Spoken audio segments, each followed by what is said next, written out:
আজকে আমি ডিম পোড়া করে খাবো। পরে হাত দিয়ে ভালো করে মাটিগুলো ডলে নিলাম, পরে জল দিয়ে ভালো করে একটু মেখে নিলাম।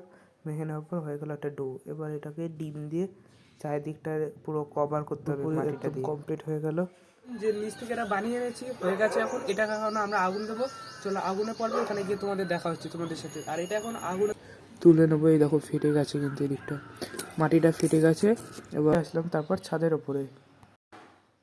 এখন আমি চাকুর এই বাটটা দিয়ে মানে হাতলটা দিয়ে এটা ফাটাবো। ও বাইরেটা মারার সাথে সাথেই পুরো একটা সাইড খুলে গেল।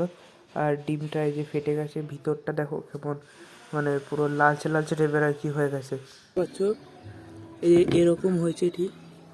এই যে পুরো এরকম হয়েছে কুসুমটা, এটা হচ্ছে কুসুমটা। আর ডিমটা পুরো একদম মানে নষ্ট হয়ে গেছে আর কি, পুড়ে গেছে। এখন আমি খাচ্ছি। এই কুসুমটা ভালো হয়েছে, আর ডিমের খোসাটা পুরো একদম শক্ত, একদম নরম হয়ে গেছে, রাবারের মতো পুরো।